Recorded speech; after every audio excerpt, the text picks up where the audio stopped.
Hey everyone, and welcome to Rock Your Shine After You've Been Cracked Wide Open. I am excited about my interview today, and I'd like to introduce you to Bill Daly. And I met Bill actually at one evening that brought together a bunch of healers, and he stood up and told his story, and I knew I had to have him on the show. And so I'm going to very briefly talk about what brought him on the show, and then we're going to jump right into our interview together. So Bill, at the age of 18 years old, when he was transitioning out of high school into college, had a very sudden onset of a deep depression that stayed with him for quite some time. He lost his father. It'll be a year ago this month, December, and he will also be talking about how that death impacted him. But really, the heart of the story is what he did to get him out of this depression and to reclaim his life. So, Bill, thank you so much for joining us today. I really appreciate you being here. Yeah, I'm glad to be here. Let's jump right in. I know that you told me that you grew up in Massachusetts and you are now living in the state of Maine. Take us back to who you were, who you saw yourself as in high school, and this shift that happened after you graduated from high school when you started to slip into this, what we can call a depression. Yes, I was provided everything growing up, loving family, loving parents, two younger sisters. High school went well. Academically, I succeeded. My plans were to, go on to college and, live my life. And I was very much into athletics. Soccer was my life for a long time. That was very much my identity. I wanted to play, you know, in college and see where that took me. I so after high school, a shift happened within me. I went I decided that I wasn't ready and decided to take a year off from college and travel across country with one of my best friends. And on that trip, I knew something was off. I would go to these places throughout the country, these beautiful places like Canyonlands, Moab, Utah, Grand Canyon, these places which were very beautiful and awe, like I was in awe, but I could not see the beauty. I was like, there was a sense of disconnect from myself, from others, from the environment, from nature, and a sense of fear came over me. I was very anxious and afraid. And I recall, especially when I was at the Grand Canyon, I was looking into it and it was just too much. I saw the Rockies, I saw the Grand Tetons, and it was like almost scary. And I couldn't speak of this place I was in. I was with my best friend. I could not talk. I almost felt like I was mute. And Did your best friend, I have two questions before you go yeah, on. One, you said that you decided to defer college for a year and travel. Was that still when you were feeling good, or had you started to feel a shift and you felt as though you needed to take a year off because of that? well, I just had this feeling within me that I wasn't ready. Like I was not ready. When I was in high school, I mean, my parents were fairly strict. I lacked discipline, I believe. So I just didn't feel ready. I wasn't ready to go. So when I just told my mother I'd like to take a year off and she was okay with it. And I decided to go on this journey across the country. And I don't regret doing that, but it changed me. I just when I left the community I was from, which was it was nurturing. It was very like cushy in a way. I didn't struggle with anything. I was given there, so I didn't really work much. I mean, I would caddy as a I was like a country club kid. I was like I so when I transitioned into the real world, I was not. It was like it blew me away. I was also like put in these places where we'd stay at youth hostels and in this area like New Orleans and this very like kind of rough neighborhood, and it was scary. I was so fearful and I could not I didn't know I was very confused. Was your friend starting to notice that there was a change in you? I'm sure he noticed, but it was never spoken of. He was my best friend, and I couldn't even talk to him about it. And I was just full of severe anxiety and sadness. I see it as dark night of the soul now. At the time, it wasn't like I was in psychosis, but I was very sad, and I couldn't eat. It was all the symptoms of severe depression. And I knew, Were you losing weight? Were you changing? yeah, yeah, I was losing weight. I couldn't connect with others. I was very withdrawn and full of fear. Did you go the I, whole year? Did you travel the entire year or did you cut it short? it was about, I want to say 5 months. I wanted to come back home as soon as I could, just basically get help, I had an inkling that it was depression, whatever, if you want to call it that. And immediately my mother got me an appointment to see a psychiatrist, and within 10 minutes they diagnosed me with depression and anxiety, and prescribed me psych meds with Prozac. And after that, I thought this pill was going to save me. And then I went to the Baja for this National Outdoor Leadership School trip. And that's when things changed for the better. I mean, I was in nature for 100 straight days, living off the land with this group of individuals where we would hike, sail, kayak in the Baja. And it rained literally 10 minutes the entire time I was there. And I also fell in love for the first time. I was at first when I was there, the first 2 weeks, I remember I thought I had to leave because I wasn't, I wasn't able to overcome those feelings of the sadness. That I was still there, still present.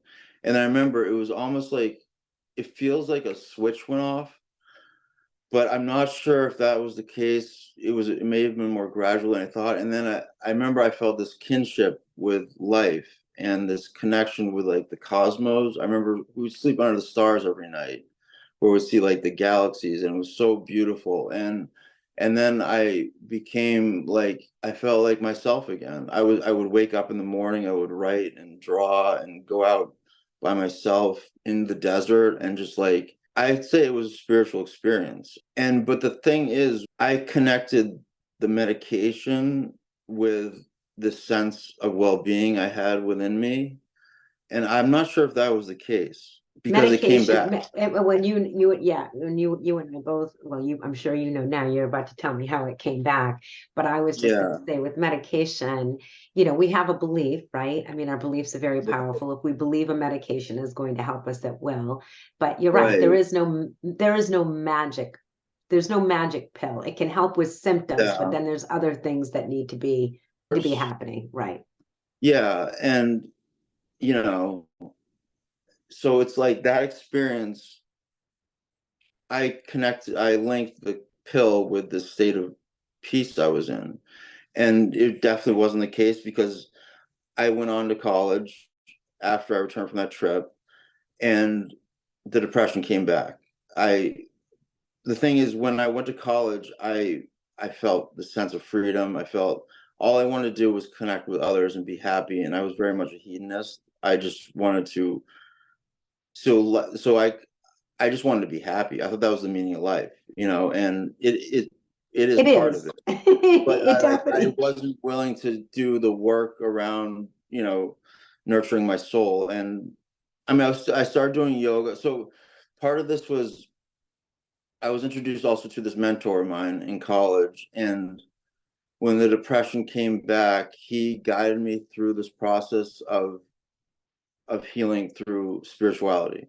I found yoga, I found meditation there. I remember what my father taught me about meditation. I started doing that, but I was still very much in the darkness, especially when I went to school in Vermont. So I was partying a lot, I was just taking it all in, but wasn't disciplined. I did not go to class.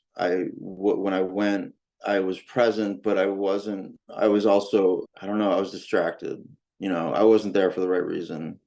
And I have to ask you though, just where did you yeah, go? yeah. What school did you Oh, go St. to? Michael's. St. St. Michael's. Michael's Okay, College in yeah. Vermont. Yeah. And it was great. I didn't succeed, but I got what I needed to get. Oh yeah, then also I started as a biology major, thinking that was what I wanted to, study and become I mean, it was just an undergrad degree, but I transitioned from biology to theology degree because I was also introduced to these tapes by this woman from this guy Ram Dass, and I would hold on to these tapes. I would listen to them while I was going through this dark period, and I remember one of the key things he stated was that suffering was happening for a reason, and I hung on to that like with dear life because like I didn't know a way out, and I knew the only way out was by finding whatever you want, God, which is, for me it's just the creator. It's where everything comes from, no Were beginning, you no. were you suicidal at any point during this deep depression, or did you always have something in you that you believed it would get better? Tell me what was going on, and because depression is it's such a very dark time for people, and so I'm Yeah, just curious what was happening for you. yeah, it was bad. It was like it was very dark. So I wasn't my mantra was I'm not meant for this world. I didn't think I was too sensitive. It was hard for me to just get through the day. I never wanted to get out of bed. All of those symptoms of depression, like I literally thought I was the saddest man in the world for a long, long time. And Did you so I leave? hung, Tell me what was going on in college though. Did you yeah, leave? yeah. Did you So flunk so out? Like uh, yeah. so basically it got to be so bad that I had to take a medical leave. And that would continue. I would continue this process of going to college for a few months. The suppression would come back. I would leave. I would usually go down to Florida with my parents, try to, rekindle the light within me, but I couldn't find it. And so I would then that's when the whole medication thing started, where I would try different meds, nothing worked. I would try everything under the sun. Like literally, I've tried every antidepressant out there with no result. I mean, if there was a result, I would just then I would start prescribing other meds like Ritalin and the benzos for anxiety, and that kept me afloat, but it didn't heal the core of what was happening, which was like I see the dark night of the soul, and I needed to go through exactly what I need to find peace. But it was a long, drawn out process. I even got electroshock therapy, you know, and that didn't help. It was like my parents, you know, they tried they helped me so much, and I'm so grateful for a lot of money spent, with therapists Yes. and all these. So then, and I would try all these different spiritual modalities to fix my seemingly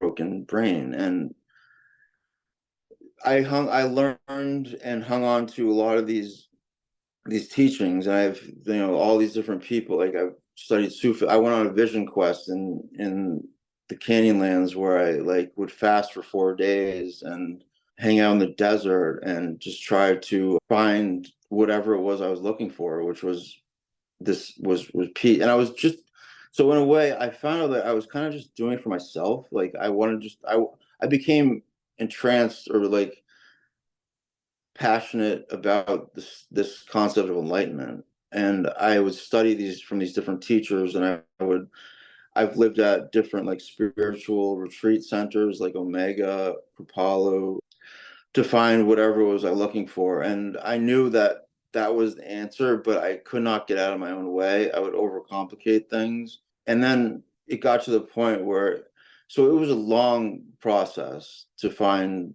what feel like as though I've found now. I want to slow us down a little though, because your Yeah, story, yeah, I think what I find so inspiring about your story is that here you are in the depths of depression, but you found the motivation to do all of these things, right? Because depression yeah, can really steal any kind of motivation to do anything, right? And right. so somehow you had this fortitude and this strength, this whatever this was, I'm going to call it your higher consciousness, but Mm. something leading you or inspiring you and giving you the energy to do these other pursuits to try to help yourself out of this depression. I'm Mhm. interested because I am also, I love Kapalo, by the way, but I'm interested in this 4 day, the vision quest that you went on. In this, Yeah. in your quest to heal your depression, did you have any enlightened moments or epiphanies during these different things that you tried over? And what are we talking? Is this a 10-year period, a 5-year period? Like, what was this length of time as you were pursuing this enlightenment? It was 25 years. And 25 years. I had glimpses of it, like peace, but depression was always knocking on the door and it was just always lurking. I had resilience, but it was these times of like I would feel good.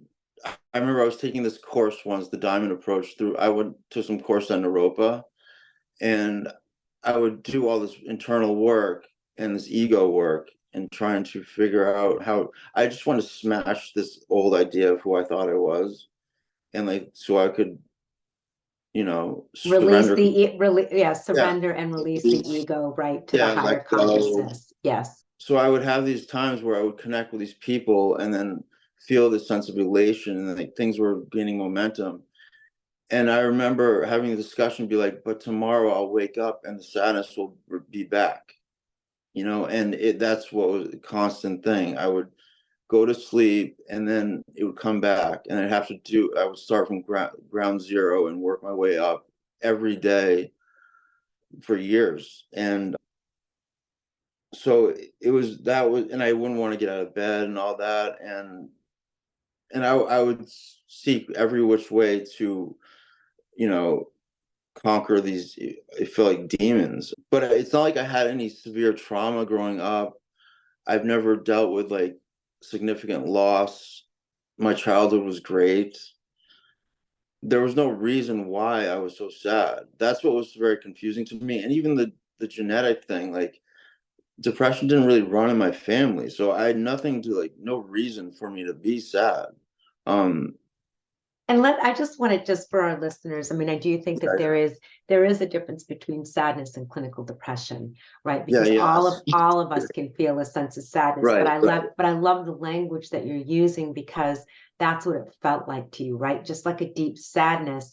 And then what we do is we judge ourselves like, I can imagine what went on in your own head around judging this sadness, because for you there was no logical reason for you to feel this depression, right? Because you go through the inventory of your life, and we know, of course, that clinical depression doesn't have to be a result of some trauma, right? It is something, Right. it is a physiological thing that was happening to you, and you were trying to understand it and heal it, which I just think is remarkable. And I want to just say that to you and also to our listeners, that you never gave up. So I have to ask, because I'm sure people are wondering, during this time when you were trying these different things, were you working? Were you able to hold a job? How were you financing these things? Okay. So part of it was I went on disability when I was 25 because I was unable to work.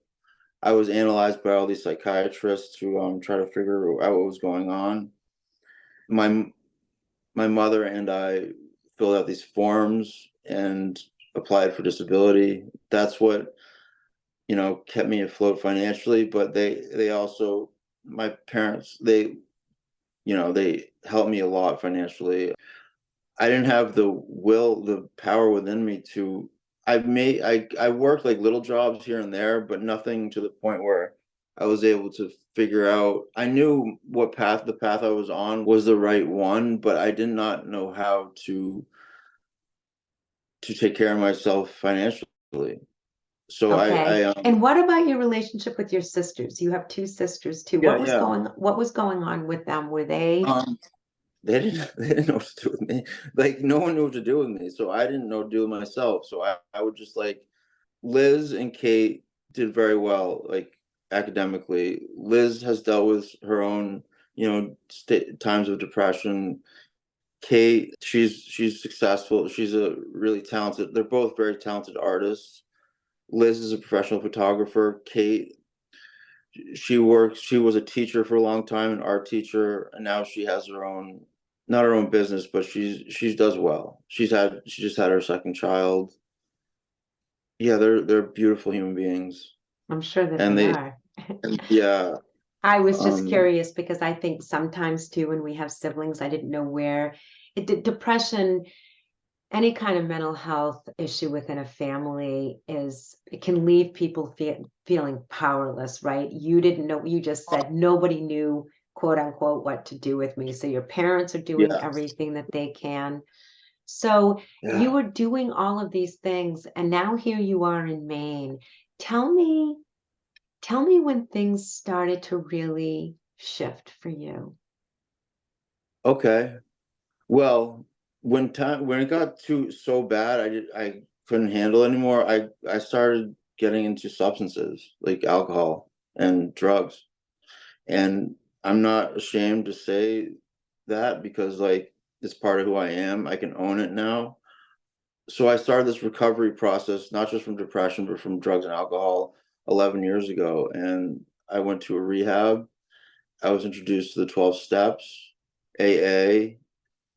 So I started that process 11 years ago, but I always thought it was the depression. I never thought it was the drugs and alcohol, and they definitely go hand in hand. I see them two sides of the same coin. Drugs, Well, and alcohol. and drugs and alcohol, when you're dealing with mental health issues of any kind, aren't the problem, right? They become the solution to the pain that you're Exactly. feeling. And you Yeah. had kind of like exhausted all of the things, right? So you did this spiritual Yeah. path. And when did you pivot? Was it a slow pivot into drugs and alcohol? Like, tell us about that. I mean, I had always, yeah, yeah, I'd always like I partied when I was young, but I never had one of those moments where I had a drink and it was like, aha, I've arrived. But it slowly took its course where I became dependent on Klonopin.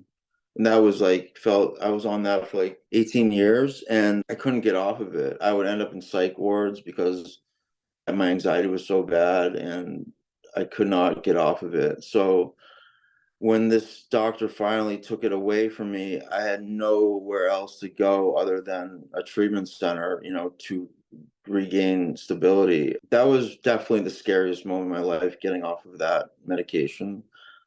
And when it was taken away from me, I had nowhere else to Were go. you abusing the Klonopin? Why did I mean, you?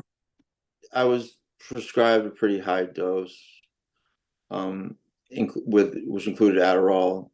It was like, Yeah, yeah, it's like it's not a good mix, but right. it like so I took that for a long time, and that was so I lived this very dualistic life where I would do these spiritual retreats. Like I went on a silent retreat with Thich Nhat Hanh for a week, and that was a profound experience. And then Eckhart Tolle, I've connected with him, and so I would do these retreats, and then I would come home, and then that whatever I learned there stayed within me, but then I start partying again. So it was like dark and light, dark and nonstop, like this dualistic thing. So when I finally went to this rehab, I was introduced to steps and I overcomplicated. I wanted something like profound that was going to change me. And I didn't see the simplicity of the program. I overcomplicated. I would compare and contrast. I would read that big book. And if one story within that book did not relate to me, I was like, I'm not an alcoholic. Even though like I have that spiritual malady, that sense of disconnect. It's like a threefold disease where, the obsession, once I start, I can't stop. When I'm drinking, I don't respond to reason. I know it's bad for me, but it was my solution, or it just like calmed me down, you know. That's what I Um, mean. It was a solution to your pain. Yeah, yeah. And then I have this like hole in my soul that I can't fill with anything externally. So I would fill it with whatever I could, even like money when I started working again. And that didn't do it. So then I was like, so this basically I gave up on AA. I would live at these places where I would do the work necessary to have a foundation, but I did not fully immerse myself in the community. I was very much on the outside looking in. I didn't do the things I do today, which is like raising my hand and so I can be heard. And I wasn't getting really vulnerable. I was getting vulnerable. I was asking for help, but I hadn't taken that honest first step, which is so it's spoken of quite often where I hadn't my life was clearly unmanageable. That's the first part of the first step. The second part of the first step, the first part is I'm an alcoholic and admitting that and owning that. So today, when my father passed, that's when like things got really interesting. I Where were felt you? Can you tell us where you were last okay. year before your? I was alone. I was with my dog. I was very sick from, withdrawing, and I mourned for him deeply. I bellowed, I was like and then when he passed, I felt like he was watching me, and I couldn't do it anymore. My family didn't know what I had been doing, and then my sister knew something was going on by just the way my voice was and how much despair. That was by far like because I was ready to go. Did not want to be here anymore. Okay, so let's stop for a second Yeah, because I want to just make sure. So timeline wise, so when did you go yeah. to the treatment center? When did that That happen? was 11 years ago. And then a Okay. year ago, yeah, yeah. So it's like I learned the steps, or I went through the steps. I Mm-hmm. went through the process. But then when I left this sober community I was living at, I did not, I stopped doing AA.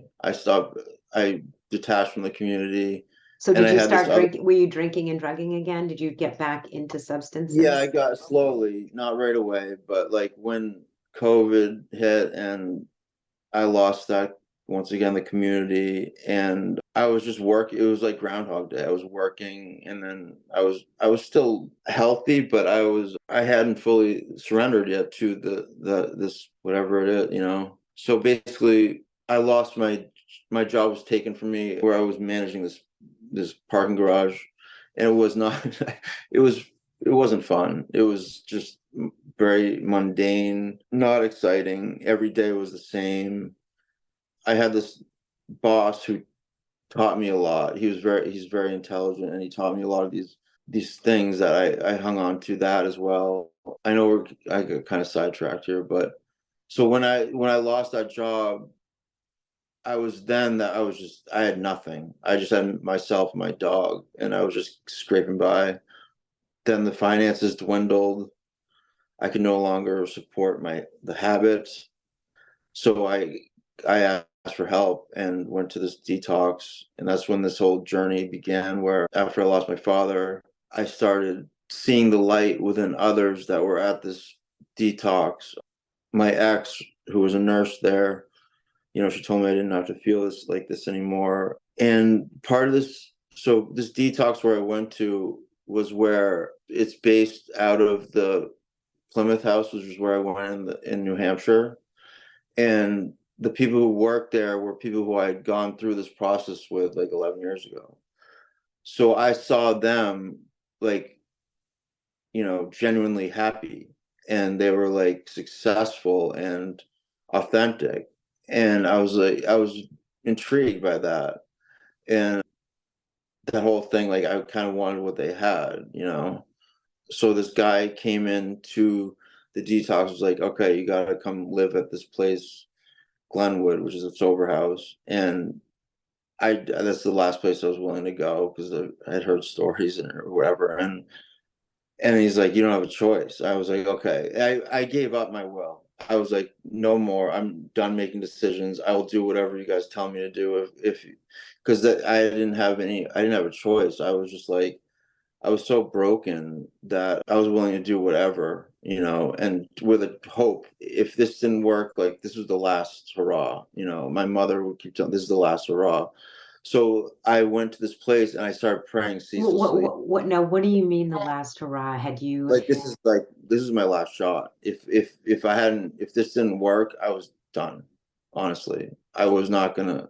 I was I was just gonna dwindle. Check out of life. Is that what you're trying to say?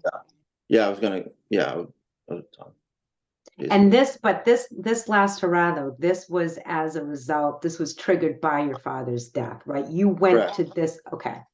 Yeah, yeah. And then I'm at the sober house. I didn't sleep for a long time. I was coming off some pretty heavy stuff, and so I was like, I started praying, like, see, like all day long, every day, like on my knees, just asking for a sign that something is happening in this world that would serve me, as like that life could be beautiful, or like that it's not all chaos, darkness, despair. And I started receiving these signs like quickly. It blew my mind. I received them in the form of birds, like cardinals. Like, okay, so this is interesting. So my father, when I was really depressed, would come to my bedside. He would read the paper and like keep repeating, "Bill, get up," over and over. And I wouldn't get up. And this is when I was really depressed. So this bird would come like around like 4 in the morning, and it was like it was chirping. It was calling to me. Like, this sounds wild, but it felt like it was right there. It was a No, cardinal. I believe in all of this deeply, and probably Yeah, it yeah, and it was was like your so dad profound. coming. Yeah, every morning, uh, like clockwork, it would like, and it was such a beautiful song. And I would get up, and I would, you know, go on my day and do and meditate. And I would get up very early and connect with this higher power of mind. It had to be my understanding. Couldn't be somebody else's God. And my like unique and God. And I found the strength through that bird to get out of bed and like just take on the day, no matter how I was feeling. And like slowly these feelings transition from darkness to light. And I would have these moments where, so vulnerability, I see that as language of the heart. I would ask for help, or I would talk about how I felt. And that helped, tremendously. That was like a key thing. And then I started going to this meeting at 7 in the morning, like every morning. And I was able to like be heard there and find my voice there. I was able to speak at meetings, which is something I never did. And then along this way, I know that what my role is in life is to help others deal with whatever they're dealing with, not just like addiction, because I've been through it. I know what it's like to feel like absolute hopelessness. And so my role changed. I became less self-centered and more other-centered, and that has been extremely helpful. Just like listening to somebody who's in pain, hearing their words and not trying to figure them out, and just being there, providing that space that allows somebody to work out whatever they're dealing with and listen non-judgmentally. And there was this therapist at where I did this IOP, intensive outpatient, and she was that space for me. She helped me so much.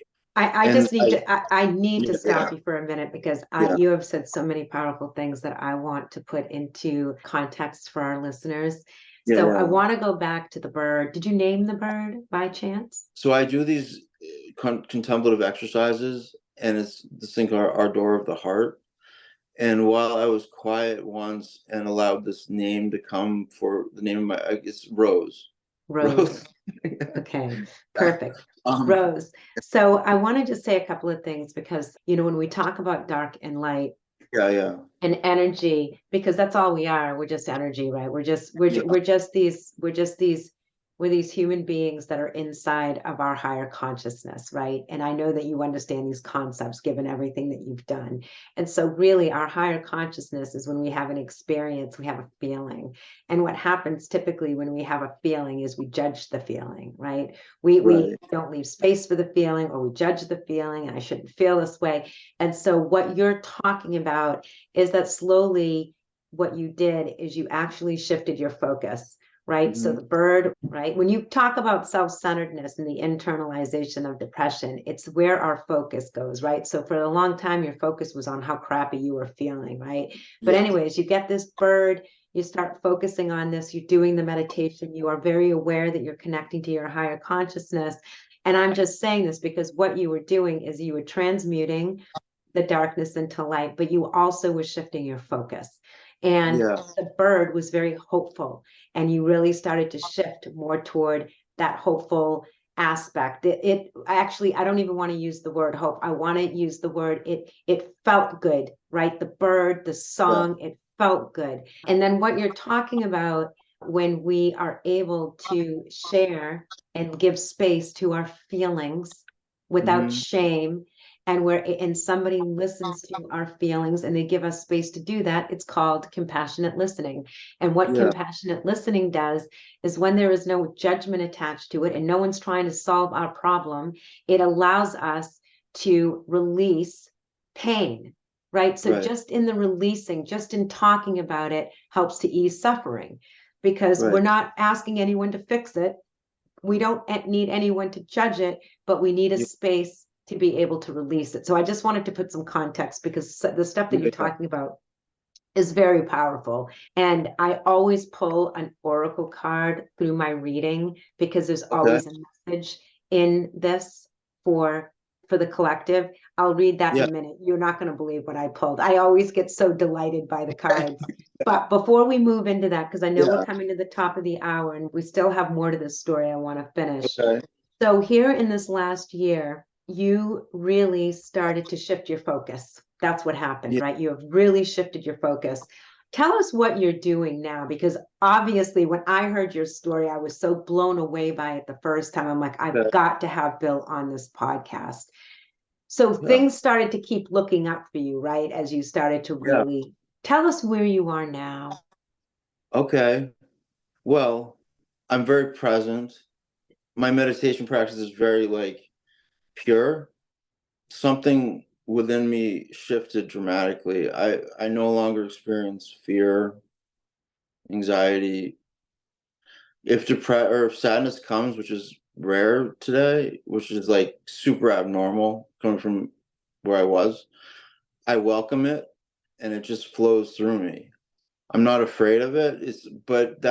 So yeah, so I welcome all these things that are happening, and I do this kind of like everything happen all at once thing type thing. I work it out in these float pods. Like I process a lot of things in there. Let's Where move into the Yeah. flotation, because you're doing that Okay. now. Talk to people around what this is.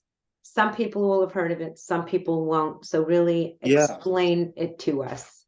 Okay. Yeah. So how do I describe? So basically, there are these pods where you enter, and it's filled with 1,000 pounds of Epsom salt, and you have the choice to put on music and a light.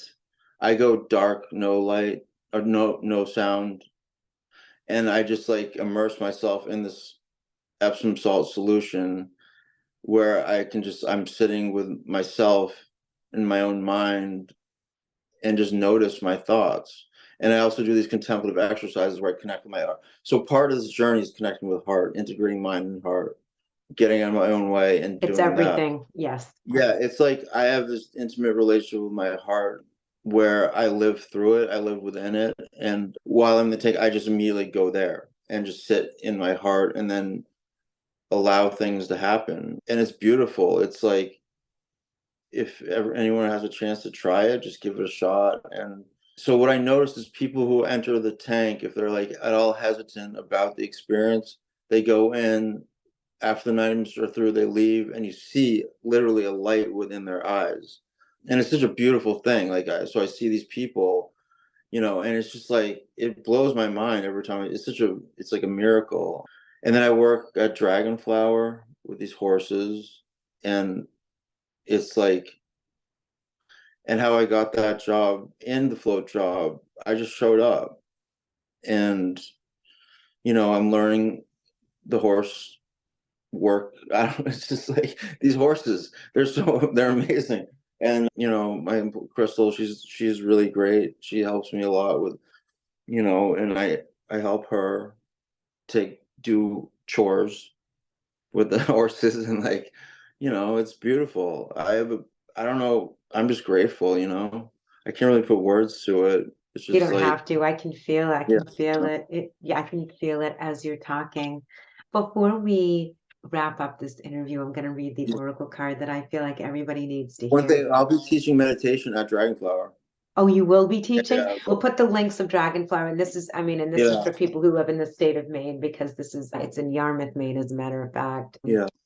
And so we will put Dragonflower where you're teaching meditation, and also where this flotation, it's called Flotation Harder, right? Harder. Is that in Portland? Where is that? Isn't Portland float harder? Yeah. Float Harder. Okay. So I'll Somewhere. have that too for anybody who is Cool. local. But you said also that they have they have these tanks.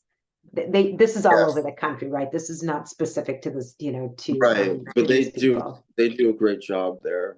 That's what they focus on primarily, and it's like they do it right, you know. Okay, well, Yeah. wonderful. All right, so before I get to my last two powerful questions for you, I just have to share Okay. this card Yeah. because it Cool. just, here you are talking about this, and the card that I pulled, guys, is called Peace. I Peace. mean, hello. Yeah. So let me tell you what that means. Okay. So the essence of the card is freedom from attachment and radical acceptance, which has been our entire conversation. Yeah. And Perfect. so the oracle's message around peace is it doesn't get any better than this. A quiet mind, a heart fulfilled, freedom from want, and the soul's satisfaction. The way to peace is through radical acceptance. I like to call it surrendering. And surrendering, to me, surrendering is not giving up, it's opening Yeah. up, right? It's opening up to all that is and who we are in the all that is. Everything in your world is exactly as it should be. Harmony is beautiful. Enjoy it. So let me give you the prosperity message, Okay. because there are people out there that need to hear this, that are listening to this story. This is one of those times when you're capable of clear vision about your work and how you create your prosperity. Whatever you're doing, keep doing it. You're called by a presence to step into your power. Just being is enough. Just being is enough for you are in peaceful harmony with spirit, and it shows in your work. So there may be some of you out there listening right now that have been wondering about your work. Are you on the right path? And this message is for you to keep doing what you're doing and knowing that Yeah. it is enough and that you are enough. Okay. Love that. I love it too. I know it's always the perfect card that comes from spirit. All right. Yeah. My last two questions for you, my Okay. favorite two Yeah. questions. What does self-love mean to you? Okay. That's a big one. Yes, I um, know. Honoring my path, honoring what I've been through, and not embracing who I was, who I am, and who I'm going to be. It's like, so honoring the darkness, honoring the light as well, and integrating the two. Self-love is, I'm a guy who had to take down his mirror in his apartment because I couldn't even look at myself. But now I can say I love myself, and it's not an egoic thing. It's It's just just like, the opposite. yeah, it's exact. And like through that connection with myself, I've been able to just like look people in the eyes and like, you know, love myself, love one another, and all children love one another. Like that's how I live now, in this inner sense of loving awareness with all life, all of it, you know Everything, right? everything. Everything. Yeah. Dark, light. It's a full acceptance of everything that is. Yeah, whole thing. I love that so much. Okay. And finish this sentence for me. Faith is. So I developed faith through going through difficulties, and overcoming the difficulties is how I found faith, and just like, so having experience within the struggles, not like avoiding it, you know, embracing life for what it is. Life on life's terms is what they call it in AA, which is true. Like whatever it is, welcoming it all, you know, and like that poem, like The Guest House by Rumi. Oh my God, I can't believe you said that is one of my all-time, Rumi is one of my all-time favorite poets, but The Guest Oh House yeah, is yeah, one of my favorite poems. yeah, yeah. So faith is just like having the courage to go through whatever life brings to you, and just like and taking it on without avoiding, you know, radical acceptance, you Yeah. know, radical everything, radical compassion, radical, it's all radical. Yeah. So Is yeah, there, all I am so deeply grateful that you shared so willingly and generously in this, on this podcast, because I know that it always touches people who are going to need to hear the story. yeah. Is there anything else you would like to say to our listeners that I haven't asked you? We've covered a lot. There was something that struck me that you had said that I wanted to talk about. It's just like, so the quieting of the mind, you know, things come up, like, so it's like all the anxieties and the fears that go on in life. All I can say is like welcoming that stuff, and then and turning it into good. I like to, I don't know, I'm kind of lost for words right now. I think I might be able to give you some language because you said something Yeah, earlier. The way I talk about this with clients that I work with, when we talk about honoring and accepting all of who we are, I call it the shadow side, yeah, um, yeah, that we become a screen, you know, become a screen where you have a feeling and you let it rise up and move through you rather than yeah, becoming the experience and right. the feeling. That's what we're Yeah, talking yeah. about here.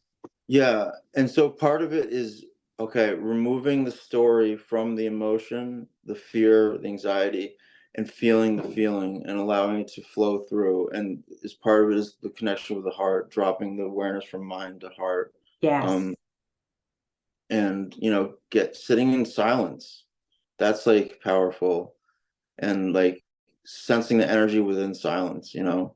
It's more than just like the void, it's more than the absence of sound. It's like It's it's an actual. connecting with our higher consciousness. Yeah, yeah, yeah. And moving muscles change thought. That's the thing. Like if I get in that place of stuckness where I'm like, you know, sitting in my misery or whatever, I move, you know. It's like that, just that simple act, you know, action is can, and talking about your difficulties with another person who you trust, you know, it has to be someone you trust, and just like honoring who you are. Yeah. And I love, So and on that note, I'm going to reiterate the movement. You know, we all know exercise is good for us, but I think that, you yeah, know, the reason it can be so powerful is it actually, we are energy, it moves energy. You know, when you're feeling yeah, like crap and you want to lay on the couch, I mean, I'm not talking if you're physically ill, then obviously your body needs to rest.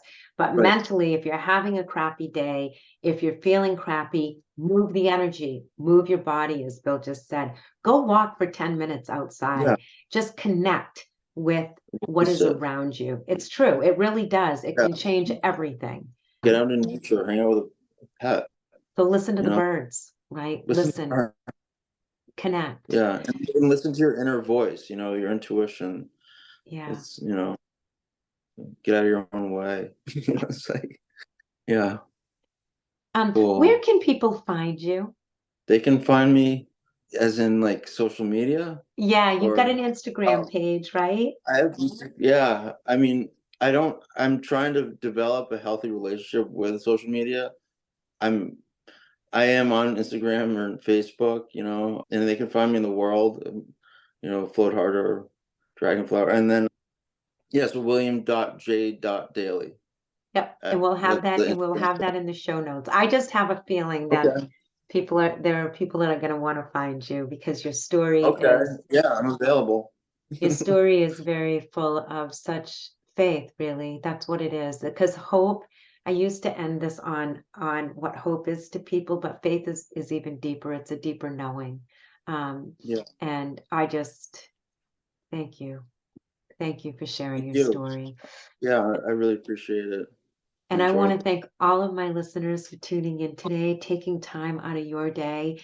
And I trust that you are going to take something from this conversation that'll help you on your own journey. I love you guys, and we'll see you here again next week. Bye for Right. now.